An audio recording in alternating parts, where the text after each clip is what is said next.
I wanted to take a second, Dr. Tarbox, and talk with you about correction procedures. Sure. One of the things that we do here on the show from time to time, we'll give little helpful tips about how to teach a skill, and we sometimes show a clip that shows the actual lesson that we're trying to teach being done in the optimal circumstances where the therapist or the parent says the SD, the child does the behavior, and the reinforcement happens. But we all know that it doesn't look like that the first time you do it. Sure, absolutely.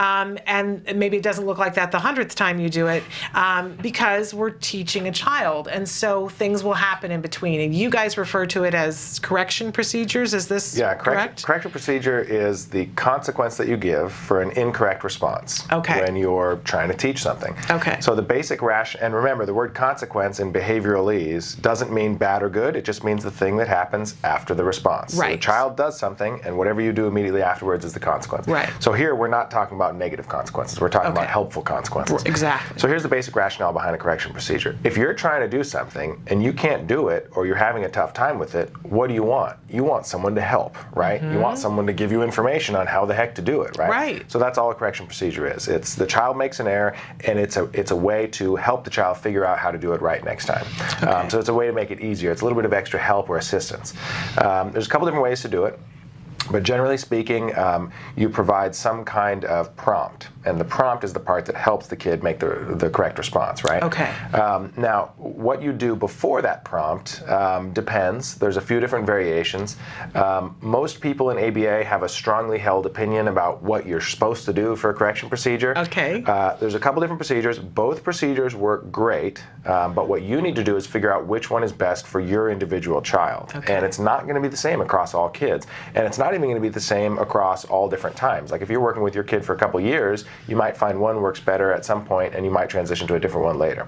Okay. So you want me to describe the two procedures? Yeah, because then I have a question, but maybe you're going to answer it. So go ahead. All right. So procedure number one. This is the first one I learned way back when in the dark ages, and that is essentially ignoring the incorrect response and then moving into a correction trial where you represent the instruction with a prompt. So I can demonstrate it for you. So let's say that would be great. So I'm going to ask you to do something and make an incorrect response. Okay. Okay. What's your name? Okay. So ignoring it would be like this: look down, take data, and go back, and now you represent the trial with a prompt. So what's your name? Shannon. Shannon. Great job. Awesome. Okay. Okay. Was I supposed to make a mistake that time, or was I supposed to? No, that's good. You hope the correction procedure works. Right. Because if it's working, then the kid makes the correct response, and then you reinforce, and then you move on to the next trial. Okay, so you ignored the first response. You didn't correct me, but you took data on it. Yeah, I look away for a second, take data, and then immediately represent the instruction with a prompt. That is the correction procedure. Okay. Representing the instruction with a prompt is the correction procedure. Okay. That's not necessarily considered the next trial. That's not really a learning trial. It's the correction procedure for your error. Okay. And then after that, you move on to the next trial. Okay. So option number one, ignore the error. Don't say no. Okay. Okay. Option number two, tell the person they're wrong. Okay. So there's a couple different ways you could do that. The classic way is to say no, but you don't have to say no. You can go or you can go no, or nah, or not quite, or almost. You don't want to make it happy, fun time because they got it wrong, right? But some verbal indication that they got it wrong, that they were incorrect. So you can say try again. Yeah, you can say no, try again, or whatever. Okay. Well, the important thing is you don't want to do something that's going to make the kid mad, right? We're not talking about punishing kids here. You're not trying to punish the error. You're simply letting the kid know that they didn't quite get it right. We're not trying to tear down self-esteem. No, you're not trying to frustrate the kid. But I know for people it's hard because they think when you say no to something that we're being aggressive and saying no. Right. You know? Right, which is not true. Right. However, let's just face it, with you or I, if we're working on something together and I do something wrong, you don't just ignore it, you tell me, right? You're like, oh, wait, I think you got it wrong, didn't you? Right. Which maybe would be the amount of language you'd use with me, but maybe with the kid who is not going to understand all of that, it's appropriate to say, no. Okay. And then move on. Okay. Right. And the move on part then is represent the instruction with the full prompt. Okay. And so that part is the same. The represent the instruction with a full prompt that really is the correction procedure. And then your choice is to either say no before that or not say no before that. So if we went back to the example that we just did where you ignored and you asked me what my name is again and I cough and ignore you, then you would say nope. What's your name? Exactly. Shannon, just like you did before. Should we do it for your viewers? Yeah, let's do it. All right. Why not? So you're going to get it wrong the first time. I'm going to get it wrong the first time. Right. What's your name? Nope. What's your name? Shannon. Shannon. All right, good job. There you go. So a marked difference between the two. One you ignore, the other one you give me direction about what you I say did. no. Yeah. And for different kids, these two strategies, one will be more effective than the other. Yeah, and it can't hurt to try them both out and see how your kid responds. If your kid's pretty verbal and is expecting you to tell them what's going on, they might get mad if you don't say no, right? If you just put your head down, they might say, "Why'd you put your head down? What are you doing?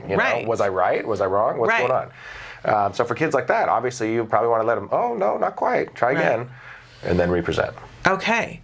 And let's say that your child seems to respond to one, is it going to be across all different kinds of lessons, or is it going to vary from different lessons? It depends. One thing you want to look out for is particular lessons being more frustrating for the child than other lessons. And so if you have one of those and you know that the word no is frustrating for your child, then you probably don't want to be saying no with that particular lesson. So a lot of times at CARD, what we do is we don't say no when we're doing vocal imitation, because vocal imitation is a program that is really frustrating for a lot of kids. So if we know the kid's going to get frustrated with vocal imitation because it's so hard, then we won't say no. We'll do the ignore procedure and then represent. Give us an example of vocal imitation so that we can see why it would be so frustrating. Okay. Say ah. Ah. Although Great job, you did it right. But you got to imagine vocal imitation is really hard to teach because you can't really prompt it very well, right? So like if I'm teaching you to wave and I say wave bye-bye, if you don't do it, I can go like this. Right. All right, good job, reinforce, Okay. So but if I had gotten it wrong, I'm so silly, I should have gotten it wrong. It's okay. But if you had said say ah and I said boo, you wouldn't say no, you would just represent and say. You can if you want. You need to decide with your particular child, but oftentimes we don't because the kid's getting frustrated and you're not able to provide a prompt that's very helpful. Right. So but you would just say it again. Say you would wait a second. Look away for a second so it's clear that the trial's over. Take your data, look back, and represent it. Okay. And real quick, before the kid starts making a lot of errors, throw in trials of something else that's really easy that the kid will get right, and you give reinforcement. So wonderful. It doesn't even matter what else it is. Anything else that the kid's going to do well at, throw in a couple trials of that here and there so they can be successful and earn reinforcement. That's a really important key thing because we don't want to be setting them up to just be frustrated. So if you're working on something hard, keep cycling in things that we know that they can do so that they can get reinforcement. Yeah, and in fact, that's a great red flag for a bad quality ABA program is when the kid makes error.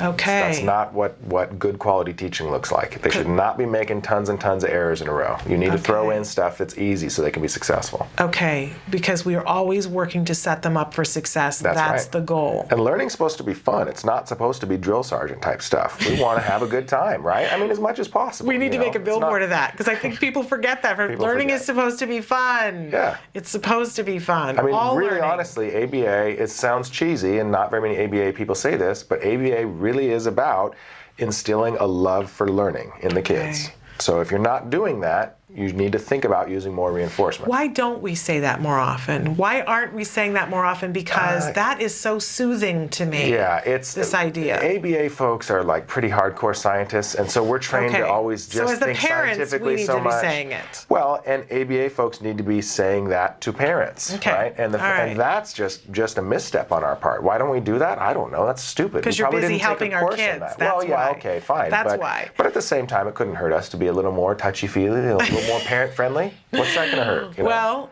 wonderful, but we'll keep saying it here, and I appreciate you're an ABA folk, and you just said it to me, and I'm a parent, so there it ABA is about instilling love of learning. There it is. Love it. I'm going to get a T-shirt made. I'm going to crochet it onto a pillow. All right.